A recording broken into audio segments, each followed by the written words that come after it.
Good morning, everybody, and welcome to the Meta Cafe. Grab your cup of coffee or your tea and sit back and let's talk about what's going on astrologically. It's so good to be back. I feel like this is actually time I'm back, right? Last week I got back and then I left, and now I'm back again. I have no plans to leave except for maybe a weekend anytime in the near future. So we can get down to the business of deciphering what the heck is going on in the stars. And let's see, we've got some people out there this morning. Good morning to you. I can't see exactly who you are. Cheryl, perhaps, and April, a new person to me. Hello, April. By the way, I was gone for the last couple of days. So anybody who's requested a chart, I will be getting those done sometime today. And let's just dive in, shall we?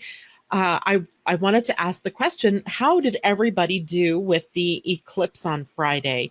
Even though here in the US we weren't able to see it, I wondered how everybody felt through it. Good morning, Suzanne. I hope you're recovering quite nicely from your surgery. And anyway, so I feel like the eclipse isn't over. And I guess that's a testament to the fact it was a very long eclipse. And I'm feeling like I'm hearing from people, just regular everyday people, not anybody particularly astrological. Hello, I'm excited to have you in my life by Mimi. Ah, nice. Thank you, Mimi, for referring April over to me. And April, welcome. So I feel like I've been hearing from people that are spiritual and not necessarily spiritual about how this particular eclipse was affecting them. And the truth that I've kind of distilled it down to is that this particular lunation gave us a heart opening. And mostly because that was happening across the sign of Leo and Aquarius. But I even feel like in my own life, the events that led up to the eclipse and the things that have happened during that time and beyond have provided that kind of opening. Now, sometimes a heart opening, we think of the heart as all, being juicy and fun and love and all that. But sometimes having a heart opening means that we come face to face with places where in our own life we have not been loving.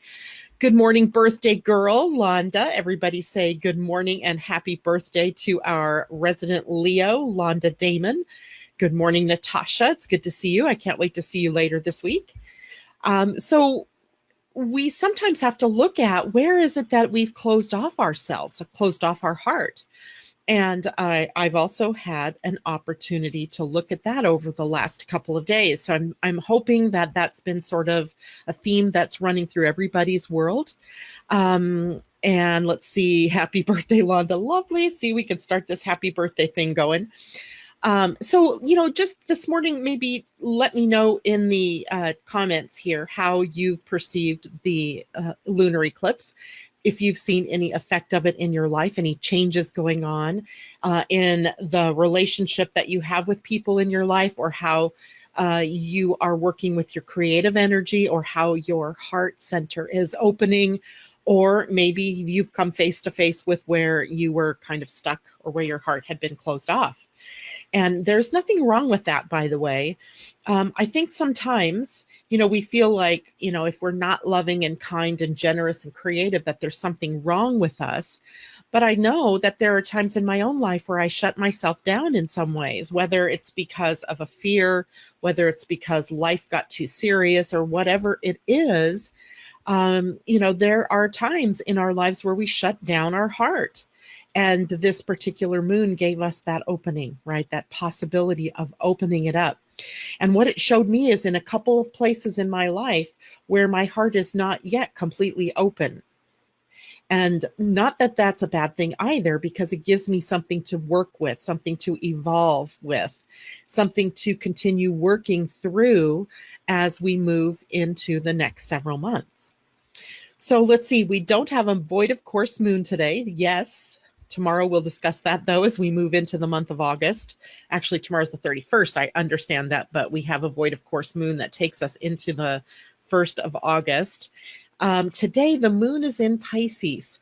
Pisces energy stimulates our creativity, our artistry, if you will. It stimulates compassion within us and a sort of sympathizing or empathy with our fellow human beings, and or with situations or the way the things are happening in the world. It is also a sign that guides us to use our intuition. And I wanted to remind everybody, Neptune is in retrograde now. From I think it was late June, early July, all the way until November. So this is the time where we are really cued into our intuition, into our intuitive selves. And good morning, Michelle Brooks. It's good to see you out there.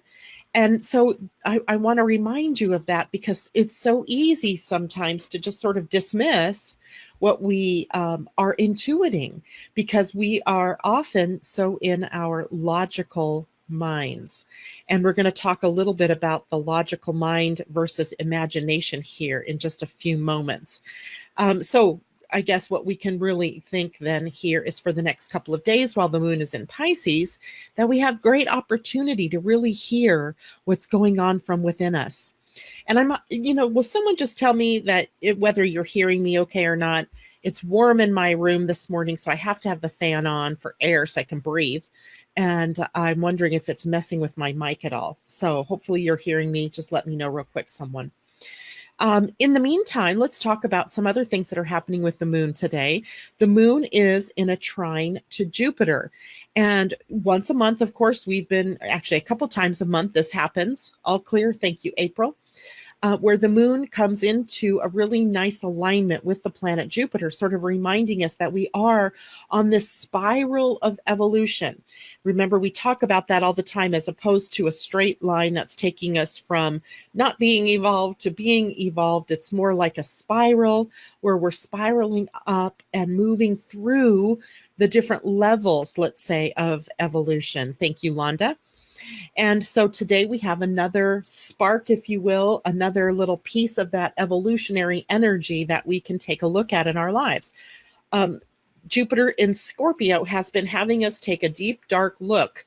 And I say dark because sometimes Scorpio takes us into that darker side. And I don't mean dark as a qualifying type of word. I mean it as in, we're used to looking at the light and seeing all the happy joy, but we're also having to take the other side and look at what's hiding in the shadows for ourselves. So this particular year of Jupiter in Scorpio has really been, it's really been kind of fun as we delve into our shadow selves.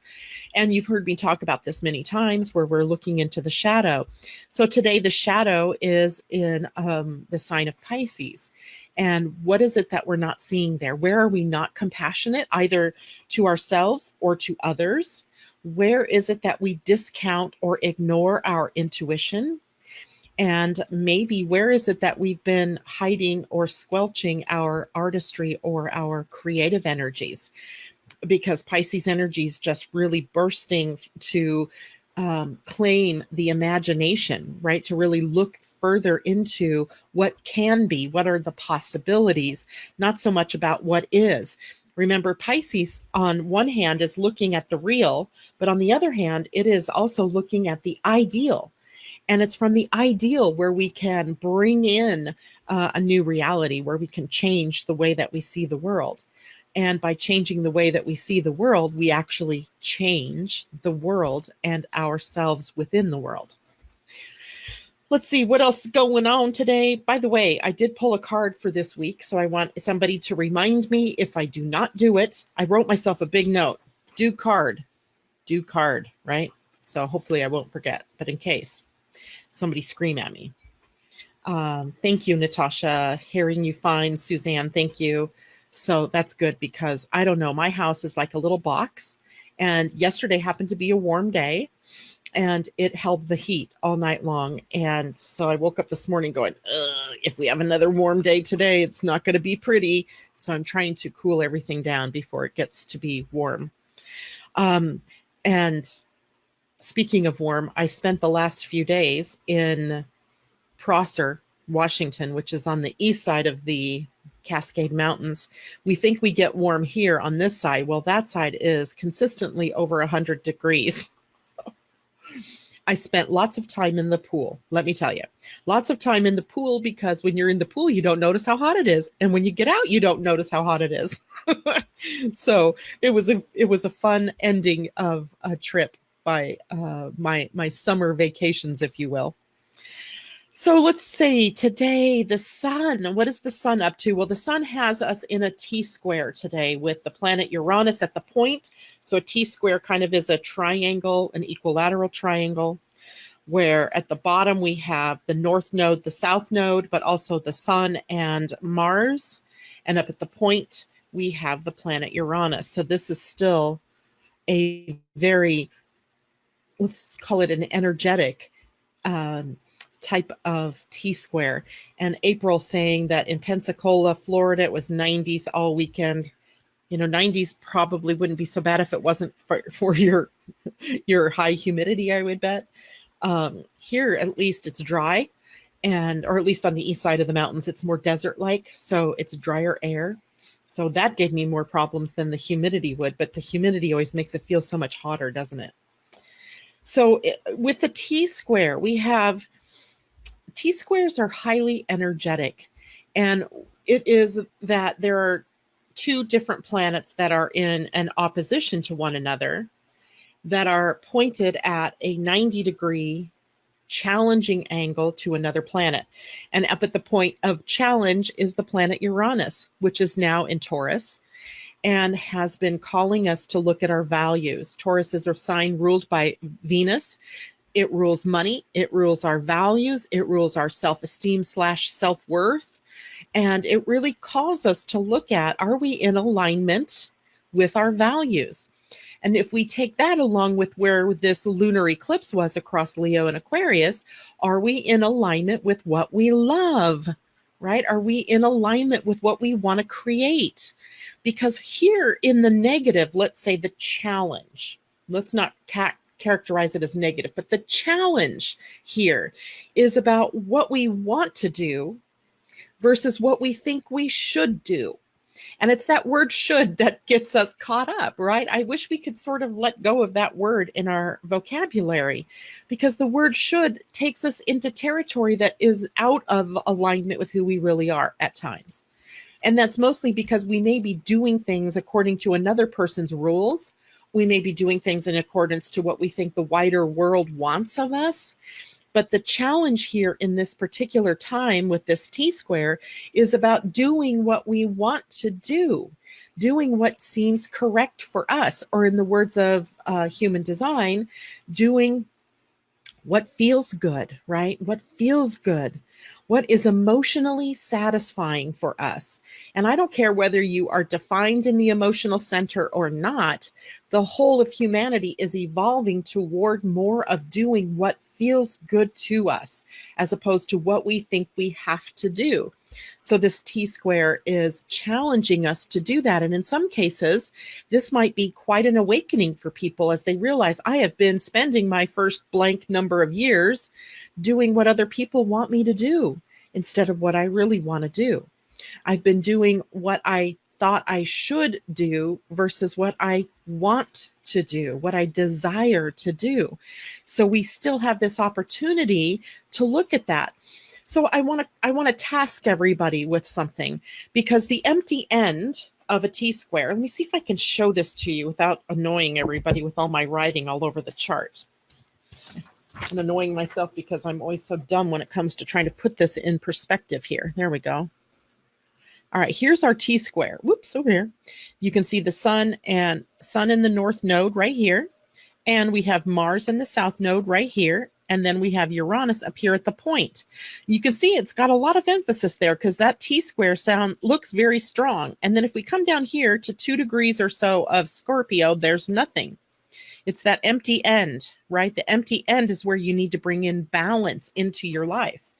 And that balance point, about 2 or 3 degrees of Scorpio, is telling us that the balance point comes when we look inside deeply, right? When we dare to go down and look at what it is that has been stopping us. If you're not happy in your life, if you're not experiencing joy, if you are feeling down or depressed, then take that look. What is it? What is causing that for you? What have you bought into? as far as maybe what you're thinking you can or can't do. And how can you start to take responsibility for your own actions, for your own feelings, for your own situation, and move beyond it, right? That is the case here. And the word responsibility, response is the root word. How can I respond in a way that's true for me instead of in a way that is dictated to me by other people? Okay. And that is the key question here. How do I do what's right for me and claim my responsibility? Remember, in Pisces, we sometimes settle for victimness, the victim energy. And this is our ability now to move out of victim energy and into the reality of what it is that we want to do. You're the writer of your story. And what story are you writing? So we all get this opportunity to do that. And that's kind of taking us into the whole of the week. It sort of sets the stage for the week in the energy of this week for us. But there's something else going on specifically today with the sun, and maybe a little bit into tomorrow that I want to talk about as well.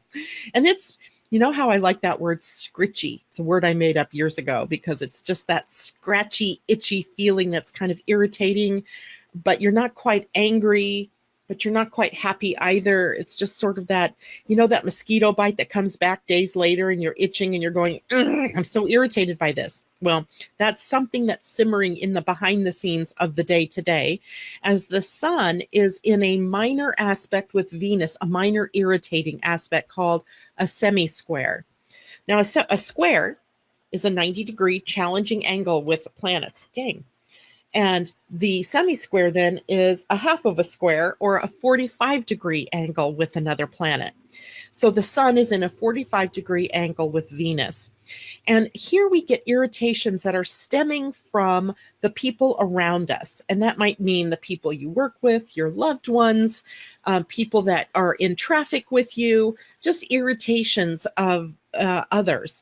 And this is really what this is for you is a reflection of what is it is that you are uneasy about yourself on the inside.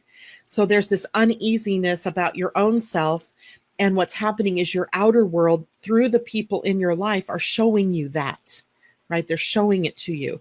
So instead of getting irritated by the people or by what they're saying or what they're doing or what they're not doing, such as the case may be, take a look at it and really look deeper at it and see before you react, right? Before you react and tell somebody off, what is it showing you about you, right? What is it showing you about you where maybe you're out of alignment with your own heart center, where you are acting in judgment of something, judging yourself or judging others harshly, where you haven't been in forgiveness. Forgiveness is another key word that's going to come up for us as we move into the week. We'll talk more about that tomorrow when we look at the upcoming Human Design Week. So irritation then today and somewhat tomorrow may be really more about you being able to look within and see what it means to you. Why is it that I'm seeing that in my outer world? Right. So in conjunction with that T-square, it really brings the responsibility home, right? Home for us to take care of us first inside, right? Keeping clean inside and not looking outside and blaming the outer world or even succumbing to victim energy, which is another thing that we often do when the moon is in Pisces. So we have a lot of personal growth potential in this particular week, especially today and tomorrow. Now, as we get further into the week, the moon moves off into Aries, and then it will move off into Taurus as we end the week and go into the weekend. So Aries energy is going to ramp up some things. So today, take care of those inner irritations so that later in the week, they don't explode outwardly into the world. Now, a couple of weeks ago, I started really looking at the moon through the Human Design gates. And I know some of you are new to the morning broadcast and you may not know as much about human design as you know about astrology, but we're going to take care of that as next week I'm going to start doing the webinars again. We're going to dig into human design through the centers. And this is something else you guys can do for me. Tell me what day of the week might work best for you at around the 3 to 4 p.m. Pacific time, 6 to 7 p.m. East Coast time. What day would you like to see something like this? Now, by the way, I always record those, so if you can't make it to the broadcast live, you can always hear it later. But I want to know what day to do it. My druthers would be a Tuesday or a Wednesday, but I'm open for Thursday or Friday, whatever day. Just tell me what you guys think. Okay, so let's look now at the gates that the moon will be in today. Remember, the moon moves rather quickly. And so every day through human design, it moves through 2, sometimes 3 gates. Today it's moving through 2 gates. Tuesday, April says, that's a good day for me always, but keep telling me, guys, let's hear other days from people. And those of you who end up watching this as a recording, please feel free to type a day of the week into the Facebook page, and I will get that message, letting me know what days you guys think as well. So the gate 37 is where we have the moon for the first half of the day. And let me see if I can dig out my little human design chart. Sorry, I'm a little unorganized this morning, guys. I feel like I've been totally out of, I don't know where I've been. Oh, I know. In other cities. Hey, here's my good one. All right. So here's a human design chart. And it doesn't matter that there are some centers open here and some that are, filled in or defined. What I want to show you here is where gate 37 is. And it's sitting on the emotional center right here, gate 37. And gate 37 leads up to the will center. So if you have this gate open, like this person does, then that means today the moon is sitting there and it's defining this gate for you. If you have this already defined, then this isn't as effective on you as it is on the people who have it open. But the gate 37 is a gate that is really about harmony. The gate in human design is harmony.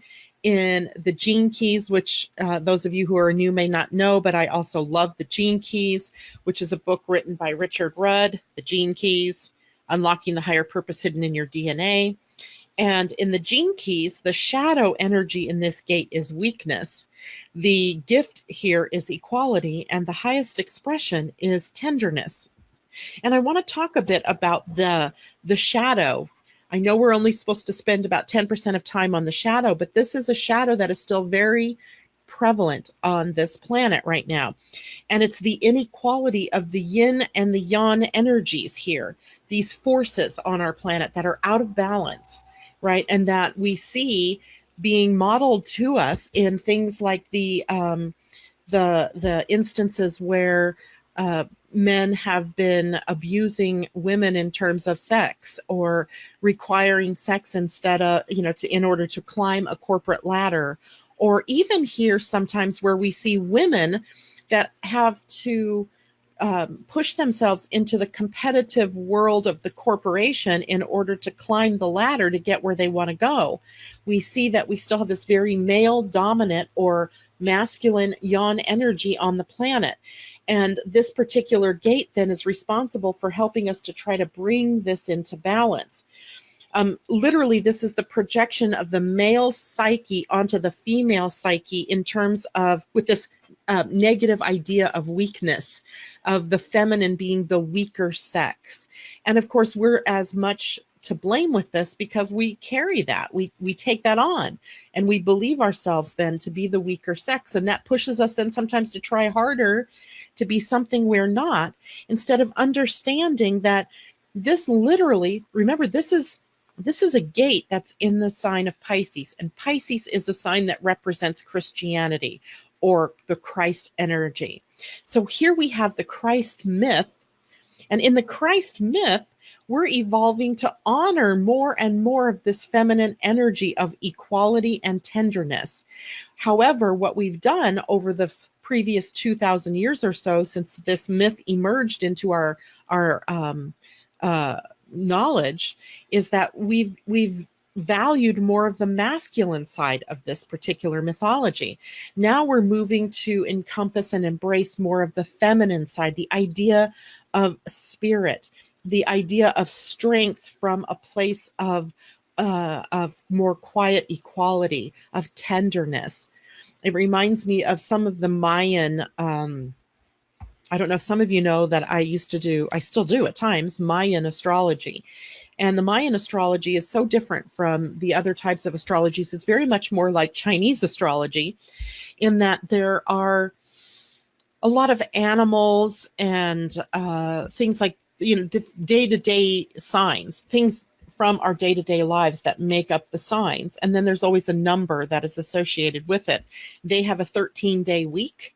And so there are 13 expressions of each one of the 20 signs that you can be. But a lot of the signs in the Mayan calendar and in the Mayan astrology are these quiet signs that have a lot of strength within. For example, deer. Deer is a sign of gentleness, but is also a strength in that it holds the pillars of the four directions. So we have this really interesting kind of paradox that goes on with this gate 37 in that it really values harmony, but harmony includes that energy that we perceive most often as weakness. And it is really through surrendering and trusting in spirit or in that higher power that we embrace that side of us that's considered the feminine. So we are bringing the feminine and the masculine into balance, not allowing the feminine to overrun the masculine. But in the short term, what we see in our outer world reflected to us is all the places where the feminine is way out of balance with the masculine. And you know how we sometimes overdo things. Well, we might be overdoing the claiming of the feminine in order to, again, bring things back into balance. So that's where the moon is showing us if this particular day, because it's just in action for today, where we can bring our own inequalities into more of an equality. Later in the day, the moon moves off to gate 63. Gate 63 is up here in the head. It's the gate of on the very, well, let me just show you. Let me show you. 63 is the gate right here up in the head center, right up here, right? It is called the gate of doubt and suspicion. So here's the gate in the head where we are on the search for truth. That is the highest expression of the energy at gate 63 is truth. The gift in truth is that of inquiry, asking questions, right? Looking deeper. And doubt and suspicion itself is often a tool that we turn inward on ourselves, where instead of doubting what someone outside of us may be telling us about ourselves, we end up doubting ourselves. Instead of doubting information and seeking the real truth of something, we doubt what people are telling us. I've gotten into this quandary many times in my life, where probably with a transit of the moon or some other planet sitting at gate 63 for a longer period of time, I call BS on something that later turns out to have been truth. Because instead of really looking deeper or staying open-minded, I allow myself to close down and get into that doubt and suspicion energy. So it works two ways, right? We can have doubt and suspicion that we direct at what we hear from the outer world and how we deal with that, where we inquire and we seek the truth, our personal truth, or we can turn it inward and we become doubtful and suspicious of our own motivation, or we doubt our skills, our ability, or we just in general doubt, our efficacy in the world. And in that case, what we have to do is go, whoa, where's that coming from? And start looking deeper. So here we go, right? We have an interesting day ahead of us looking at some of these energies. Let's see. So we talked about the week ahead, the moon moving through Pisces, Aries, and then into Taurus. We also have Mars squaring Uranus. That's the other major energy of the week, but it's also sort of implied within that T-square that we talked about, where Mars, which is in retrograde motion right now, so slowing down the action that we take, and really helping us look inward and rework the plans and so forth that we have from the inner planes. And while it's squaring Uranus, there's the potential that we can come to some big ahas, to an awakening of sorts. That's the highest energy here. Sometimes this is the energy of something that breaks, right? It can be the energy of an accident. It can be the energy of things that happen unexpectedly. But you have to know that these things that happen unexpectedly during this particular kind of transit are things that take us more and more to the truth of who we are, or in some way show us where we have been out of alignment with ourselves. So even though it can be a tricky energy, I think it is often an energy that also leads us through epiphany, or that aha, to some deeper truths. And while Mars is in retrograde up until August 27th, we have some opportunity to change and rework things on an inner plane before we can change the outer world. Sort of like being able to do an experiment and see if something's going to work, testing the veracity of something before you allow it to become expressed into the outer world. So that means being able to maybe look at your plans and test them a bit, to be able to see ahead, looking ahead into the future, and maybe predicting, because this is energy that can be predictive of where things are going. What will people want when it comes to the fall? Good morning, Ginger. It's good to see you out there. So anyway, we have this opportunity then this week to really be aware of how things might be changing in our world, and just be open to what that looks like, because sometimes we, dig in our heels. We don't like change. We don't like necessarily to be surprised by the way things are working out, but take your time and work through this. And maybe indeed it is the best thing, right? So surprises. Try to stay conscious through all of this. I know that's hard, because sometimes when things happen, when there's a crisis, or when there is an action that, we are in, where we want to react, we lose consciousness, right? We become unconscious, and we knee jerk instead of breathing and just going with the flow and seeing what the next step is. So this will be a week that might be energetically difficult, might be hot-headed energy. It might be irritating energy, as either in the background or right out in your face. But try not to buy into that. Try to look a little deeper at that and see what it is that it means for you.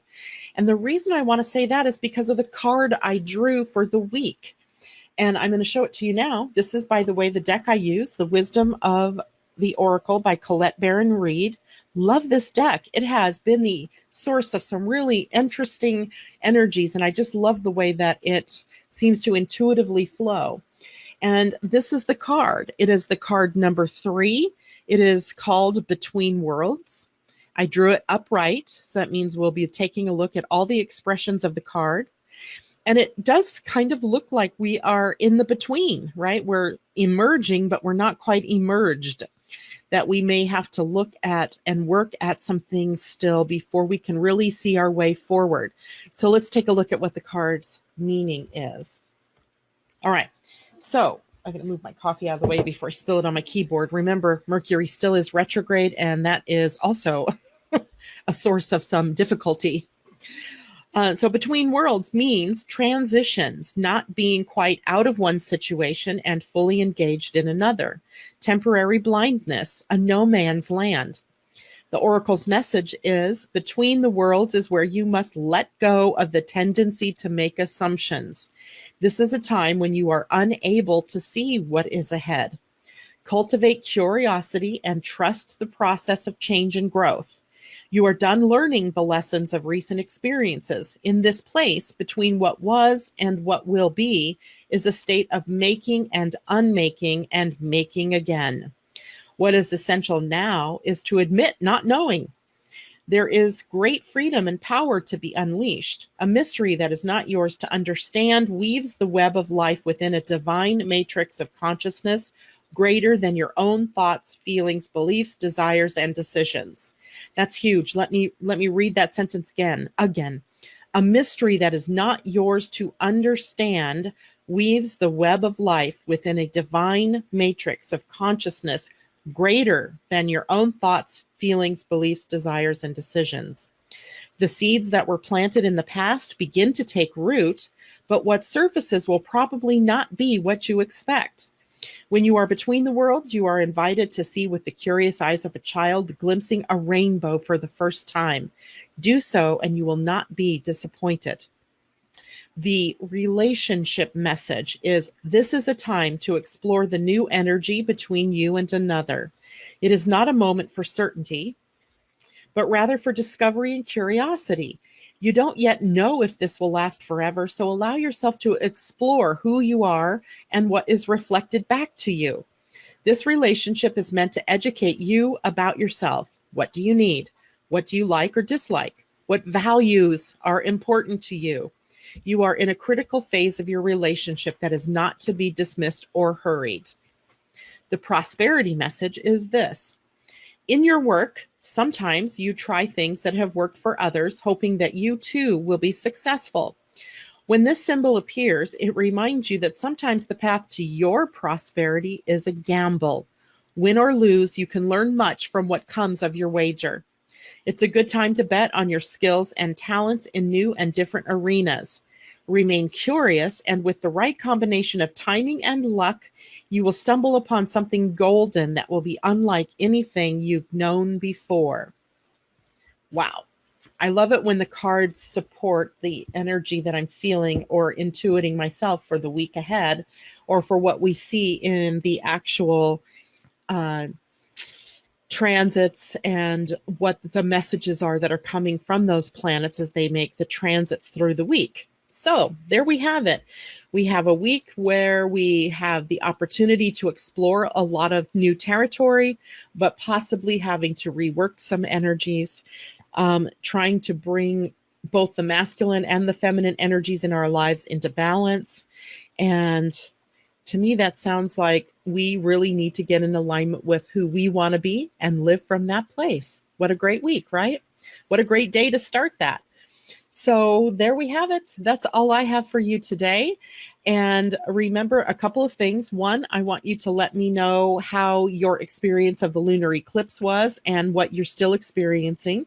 And two, let me know what day of the week at a time of 3 to 4 in the afternoon Pacific time and 6 to 7 p.m. East Coast time would work for you guys for a human design / gene keys, because I can't separate them now. Look at the energy centers in your charts. Okay. All right, everybody, have a great day. Mwah! Much love to everyone. See you all tomorrow morning. That sounds good, doesn't it? Tomorrow morning, I will be here. See you then. Bye for now.